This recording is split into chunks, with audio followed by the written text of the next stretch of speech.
کو حصول مقاصد و مطالب کا ذریعہ بنایا ہے. یہ عظیم فن بے شمار مرضوں کا علاج ہے، انگنت دردوں کی دوا ہے، جس کی ضرورت محلے کی چوپال سے لے کر ایوان سیاست تک پڑتی ہے. جی ہاں، اس کا سراغ سیرت رسول سے بھی ملتا ہے. اب جہاں ایک طرف ممبر مسجد پر جلوہ افروز ہو کر اپنی فصیح و بلیغ کتابت سے اسلام پر چلنے کی تاکید فرماتے، وہیں دوسری جگہ میدان کارزار میں اسلام پر مر مٹنے کی بھی تلقین فرماتے، فوج کے عزائم کو بلند فرماتے، ان کے لہو کو گرماتے. ارے خطابت مسجدوں میں زینت و محراب و ممبر ہے. ایک مرتبہ بولے مچل کر کے سبحان اللہ کہ خطابت مسجدوں میں زینت و محراب و ممبر ہے.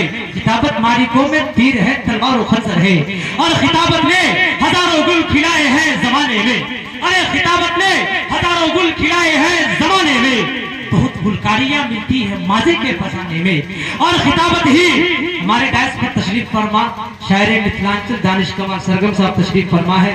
حضرت مولانا معراج الدین صاحب دامت برکاتہم العالیہ تشریف فرما ہے. قاری عبد الرحمن صاحب، بڑے شاعر توحید انور توحید صاحب، مزمل حیات صاحب. میں کن کا نام لوں کن کو چھوڑ دوں، سب کی دعائیں چاہتا ہوں. یہ شعر پیش کرتا ہوں کہ خطابت مسجدوں میں زینت و محراب و ممبر ہے، خطابت مالکوں میں تیر ہے، تلوار و خنجر ہے، اور خطابت نے ہزاروں گل کھلائے ہیں زمانے میں. ارے خطابت نے ہزاروں گل کھلائے ہیں زمانے میں. بہت گلکاریاں ملتی ہیں ماضی کے فسانے میں. اور خطابت ہی نے ایوبی کے فوجوں کو جگایا تھا. ارے خطابت ہی نے ایوبی کے فوجوں کو جگایا تھا، صلیبی قوتوں کو جس نے دھرتی سے مٹایا تھا. عزیزان ملت، تاریخ اسلام کا وہ عظیم سپوت فاتح قبل اول سلطان صلاح الدین ایوبی نے، جس نے عسکر اسلام کو خطاب کیا تھا کہ تم پرندوں سے بھی بہلایا کرو. سپاہ گیری اس انسان کے لیے خطرناک کھیل ہے جو عورت اور شراب کا دل دادا ہو.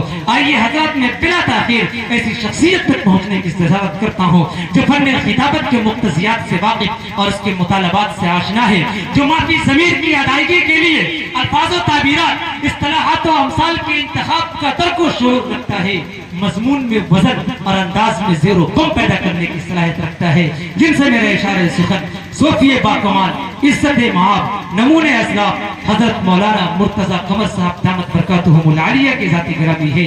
حضرت والا سے میں معدبانہ التماس کرتا ہوں کہ آپ ڈائس پر تشریف لائے.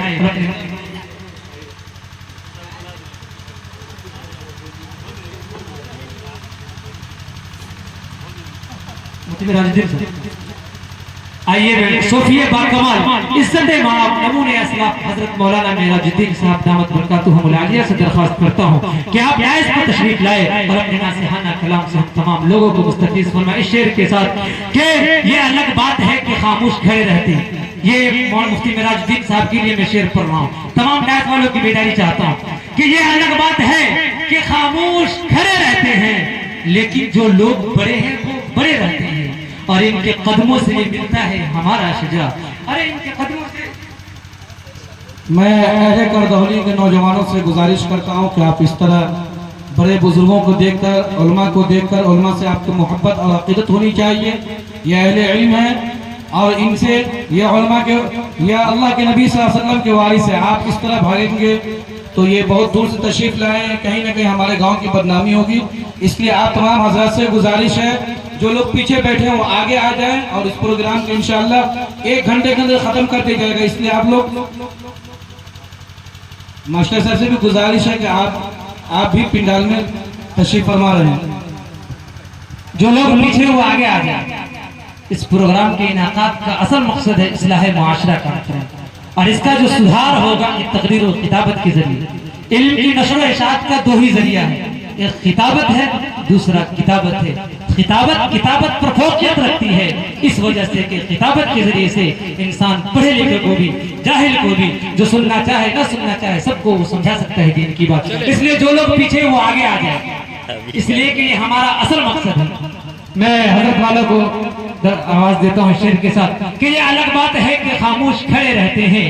اور یہ الگ بات ہے کہ خاموش کھڑے رہتے ہیں، لیکن جو لوگ بڑے ہیں وہ بڑے رہتے ہیں، اور ان کے قدموں سے یہ ملتا ہے ہمارا شجرہ. اور جن کے قدموں میں کئی تاج پڑے رہتے ہیں. حضرت والا